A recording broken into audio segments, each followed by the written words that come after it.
frozen. Barang frozen.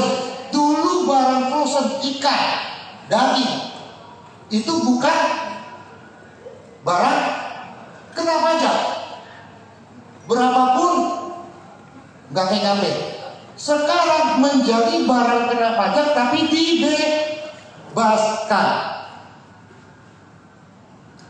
Berarti omsetnya lebih dari 4,8, berarti sekarang PKP nggak?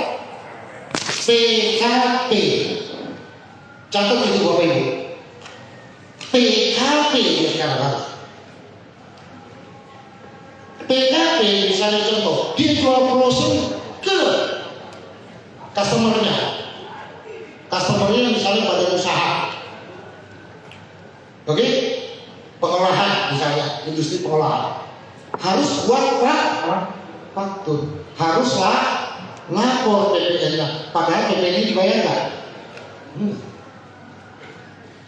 Tahu nggak Bapak Ibu, kalau itu tidak dilakukan, tidak buat faktur, secara administrasi dendanya 1% untung. Nah ini untung lagi. Dulu 2%, sekarang 1% dari omset. Hanya gara-gara administrasi. Jadi mohon maaf Bu Suman. Halo, apa? Ibu, jadi mohon maaf kepada Bapak atau Ibu yang menanyakan itu, mohon maaf, tidak ada pengecualian dan tidak ada pintu pemaaf. Yang ada pintunya dikunciin semua. Tega bener Pak. Peraturannya begitu. Yang jalannya dia semua. Ya, sorry Bapak Ibu, tapi itu fakta. Itu fakta. Fakta ya, bukan mitos ya. Ya, fakta. Ini masih ada 2.000 pertanyaan. Nggak Jadi apa-apa. mungkin jawabannya langsung singkat, kalau enggak kita sampai jam 10. Next ya, pertanyaan selanjutnya ya. Lanjut. Oke. Kalau seseorang belum PKP atau belum CV ya, mungkin yang berhubungan jadi CV gitu ya. Perhitungan pajak untuk tahun 2025 seperti apa dan bagaimana? Oke, yang nanya itu selesaikan di pinggir lapangan. Mau jam 10 boleh? Karena kan bilang itu tadi simulasinya pakai normal. Sorry, saya karena tayangannya saya dikasih waktunya pendek, saya bilang saya nggak bawa. Itu kalau mau, yang mau kasih saya email, alamat email. Saya kirimkan simulasinya. Kalau bagi Bapak Ibu yang mau kasih ke PIC emailnya, di kantor kami ada mikir. Kalau bayar pakai UMKM, kemudian ntar tahun depan, walaupun dia di bawah 4,8, jadi pakai norma 25% atau 30%, bayar pajaknya berapa yang tadi saya bilang? 10% atau lebih. Mohon izin, Bu Sri, boleh? Ya. Tak kirimin. Ya. Saya utang via email. Dan buat Bapak Ibu yang mau, nanti tolong kalau enggak gampang, catat email saya boleh ya? Boleh. Saya tidak promosi. Ditampilin aja. Gampang, nama saya aja. Oyong, OYONG. Oscar, Yegi, Oscar, Nancy, Gold. @ ya. Yes. CBN, Charlie Bravo November. .net.id. Jangan cepet-cepet dong Pak, ini dicatat, diulangi lagi. Ulangi, Oyong @CBN tadi titik Fan, ketikin Fan. November Echo Tango .id. Monggo. Emailnya bilang simulasi UMKM. Itunya topiknya, saya tahu. Jangan yang aneh-aneh R itunya ya. Saya kalau sore yang agak curiga tak. Sorry, saya bukan yang parno. Dia nggak tahu sendiri kan. Email WA sekarang kalau nggak hati-hati mengklik, tahu virus.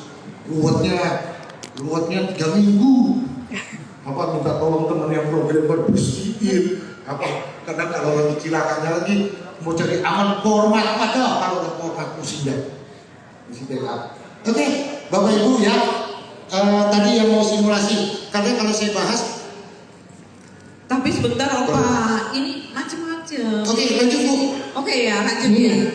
Ini soal rumah tangga gitu Pak. Ya. Jika suami istri punya perjanjian pisah harta. Oke. ya, dan masing-masing punya NPWP. Ya. Oke. Apakah boleh suami hibah harta ke istri? Oke. Bapak Ibu, suami istri pada prinsipnya adalah satu kesatuan. Satu kesatuan. Jadi kalau perjanjian pisah harta kan perdatanya, memang administrasi pajak ikuti wajib NPWP masing-masing. Saya katakan, mungkin ada yang berpendapat lain. Konsultan itu kayak dokter. Oke, saya bukan katain dokter ya, saya cuma ambil contoh, izin kalau itu. Dokter A, dokter B bisa ngomongin beda gak? Pendapatnya beda gak? Beda. Oke, jadi jangan salah menyalahkan ya. Jangan bilang, tak akannya ojong gitu. Ya, saya juga bukan kitab undang-undang yang gini. Tapi saya berpendapat, saya pernah kita sendiri. Suami istri satu kesatuan, jawabannya hibah itu tidak kena pajak. Karena hibah yang dikatakan, karena orang banyak yang di undang-undang mengatakan hibah satu garis keturunan lurus saudara satu derajat, ya kan?